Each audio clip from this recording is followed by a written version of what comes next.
Hello students, class 7 chapter 8 का हमारा ये टॉपिक था human environment, settlements, transport and communication. बच्चों, सेटलमेंट के बारे में हमने पढ़ लिया है कि बस्तियाँ क्या होती हैं, कैसे बनती हैं, क्यों बनती हैं। ठीक है, अब हमारा इसका नेक्स्ट टॉपिक है वो है ट्रांसपोर्ट की। ट्रांसपोर्ट यानी परिवहन। क्या है ये परिवहन या ट्रांसपोर्ट? तो transport is the means by which people and goods move. In the early days, it took a great deal of time to travel long distance. People had to walk and use animals to carry their goods. Invention of the wheel made transport easier.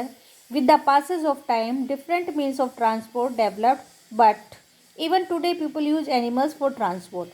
देखिए, transport क्या है कि transport जो है वो लोगों का और सामान के लाने ले जाने के एक साधन होते हैं। पुराने समय में जब बहुत दूरी तय करनी होती थी तो क्या होता था, बहुत अधिक समय लगता था। तो इस समय जो है लोग क्या करते थे, पैदल चलते थे और अपने सामान को ढोने के लिए किसका यूज़ किया करते थे, वो जानवरों का यूज़ किया करते थे। और पहिए की खोज से जो है अब जो ट्रांसपोर्ट था वो आसान हो गया था। समय के साथ साथ ट्रांसपोर्ट के विभिन्न साधनों का विकास होता गया, लेकिन जो आज भी लोग हैं वो जो है सामान ढोने के लिए एनिमल्स का यूज करते हैं। In our country donkeys, mules, bullocks and camels are common. हमारे देश में डंकी, गधे, म्यूज, खच्चर, बुलक्स, बैल और कैमल जो है सामान्य है। आपने देखा होगा ना, सामान ढोने के लिए इन चीज़ों का इनका यूज किया जाता है। डंकीज का यूज किया जाता है, बुलक्स का, खच्चर का। ठीक। In the Andes mountains of South America llamas are used. यानी साउथ अमेरिका के जो एंडीज माउंटेन्स हैं वहाँ पर किसका यूज़ किया जाता है, लामाज। लामाज करके एक एनिमल है, उनका यूज़ किया जाता है। एज आर याक इन तिब्बत, जैसे तिब्बत में जो याक होते हैं ना उनका यूज़ किया जाता है, वैसे ही वहाँ पर एंडीज माउंटेन्स में किसका यूज़ किया जाता है, लामाज का। The early traders from other countries used to take several months to reach India. अन्य देशों से जब व्यापारी भारत में आते थे तो उन्हें भारत पहुंचने में कई महीने लग जाया करते थे। They took either the sea route or the land route. तो वो किसका यूज़ करते, या तो सी रूट का यूज़ करते थे या लैंड रूट का। Aeroplane have made travel faster. Aeroplane से क्या हो गया, यातायात काफ़ी फास्ट हो गई थी। Now it takes only 6 to 8 hours to travel from India to Europe. आज भारत से यूरोप जाने में केवल 6 से 8 घंटे का समय लगता है। मॉडर्न मीन्स ऑफ ट्रांसपोर्ट दस सेव्स टाइम एनर्जी। इस प्रकार जो आजकल जो ट्रांसपोर्ट के जो साधन है उससे क्या है, समय और एनर्जी दोनों की ही बचत होती है। The four major means of transport are, जो चार मुख्य साधन है ट्रांसपोर्ट के वो हैं roadways, railways, waterways and airways. सबसे पहले हमारा रोडवेज कि रोडवेज क्या है। The most commonly use means of transport specially for short distance are roads. कि कम दूरी कम दूरी के लिए जो है सबसे अधिक उपयोग में किए जाने वाले मार्ग हैं वो हैं सड़क। They can be metalled and unmetalled, यानी पक्का, मेटल्ड पक्का और अनमेटल्ड कच्चा। ये दो प्रकार की हो सकती है, कच्ची सड़कें और पक्की सड़कें। The plains have a dense network of roads. मैदानी इलाकों में जो है रोड्स का जाल सा बिछा हुआ है। Roads have also been build in terrains like deserts, forest and even high mountains. ये जो है मैदानी क्षेत्रों में जो सड़कों का घना जाल सा बिछा हुआ है, और मरुस्थलों में, जंगलों में, यानी जो वन होते हैं और ऊंचे पर्वत जैसे स्थानों पर भी सड़कें बनी हुई हैं। Manali Leh highway in the Himalayan mountains, यानी हिमालय पर्वत पर जो मनाली ले हाईवे है is one of the highest roadways in the world. संसार का सबसे ऊंचा सड़क मार्ग है। Roads built underground are called subway. Underpass यानी जो भूमिगत मार्ग होते हैं ना, और भूमि के नीचे यानी सड़क के नीचे जो आने जाने के मार्ग बने होते हैं वो क्या कहलाते हैं, सबवे कहलाते हैं। और flyovers are built over raised structures, और इन स्ट्रक्चर्स के ऊपर जो जो पुल से बने होते हैं और फिर सड़क बनी होती है ना उस पर, वो क्या कहलाते हैं, फ्लाई ओवर कहलाते हैं। आपने भी देखा होगा, अब हमारे यहाँ पर बना हुआ है ना हाईवे पर, वो फ्लाई ओवर बोलते हैं उसको। अब है railways. The railways carry heavy goods and people over long distance quickly and cheaply.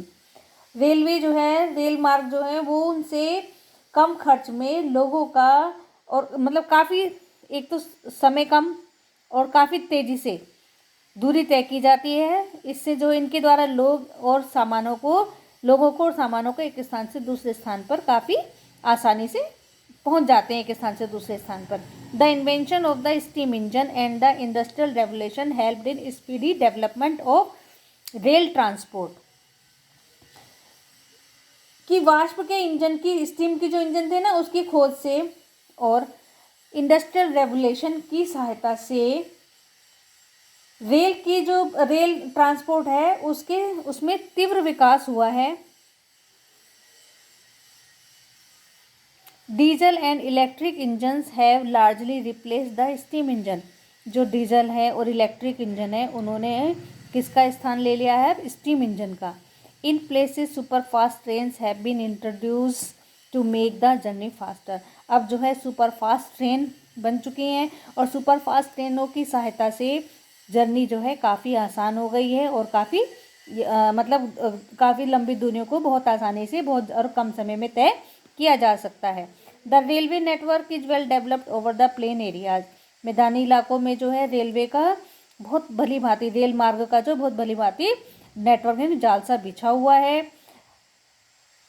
Advanced technological skills की वजह से जो है रेलवे की जो लाइनें हैं वो काफ़ी, जो दुर्गम स्थान होते हैं ना, माउंटेन्स की, जो पर्वतों की, जो वहाँ पर भी बनी हुई है railway line. But these are much fewer in number.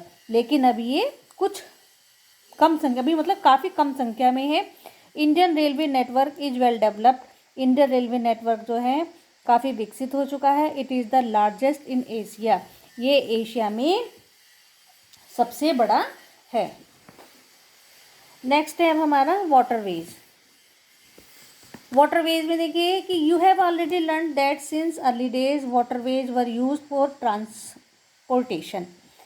कि आप पहले ही पढ़ चुके हैं कि प्रारंभिक समय में जो है परिवहन के लिए जल मार्ग का ही उपयोग किया जाता था।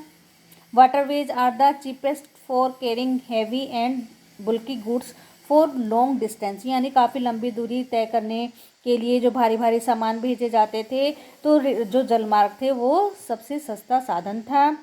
They are mainly of two types. ये दो प्रकार के होते हैं, इनलैंड वाटरवेज और सी रूट्स, यानी अंतर्देशीय जलमार्ग और समुद्री मार्ग।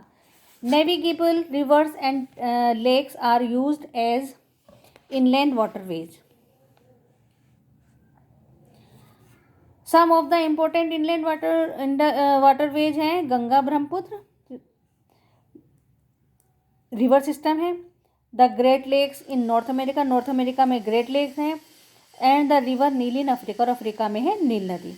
सी routes and oceanic routes are mostly used for transporting merchandise and goods from the country to another. यानी समुद्र और महासागरीय मार्ग का उपयोग सामान्यतः व्यापारिक माल और सामान को एक देश से दूसरे देश तक पहुंचाने के लिए होता था। These routes are connected with the ports. ये रोड्स जो हैं, पोर्ट्स यानी पत्तन, जो बंदरगाह होते हैं, उनसे कनेक्टेड रहते थे। Some of the important ports of the world are, जो कुछ इम्पोर्टेंट पोर्ट्स हैं वो हैं सिंगापुर और मुंबई एशिया में, New York, Los Angeles in North America, New York और Los Angeles, Rio de Janeiro in South America में, और Durban and Cape Town Africa में, और ऑस्ट्रेलिया में Sydney, London and Rotterdam in Europe, और यूरोप में लंदन और रोटरडम थे। ये देखिए इधर, यहाँ पर एक बार फिर से देख लीजिए। जो कुछ जो है इम्पोर्टेंट पोर्ट्स थे वो थे मुंबई, सिंगापुर एशिया में जो थे वो मुंबई और सिंगापुर थे। नॉर्थ अमेरिका में न्यूयॉर्क और लॉस एंजलिस, साउथ अमेरिका में रियो डी जेनेरियो, डरबन और केप टाउन अफ्रीका, यानी अफ्रीका में कौन से थे? डरबन और केप टाउन, और ऑस्ट्रेलिया में सिडनी, यूरोप में लंदन और रोटरडम। ठीक है बच्चों, अब हमारा जो है नेक्स्ट है एयरवेज और कम्युनिकेशन। ये 2 टॉपिक हैं, इसको अब हम कल रीड करेंगे। Okay, thank you.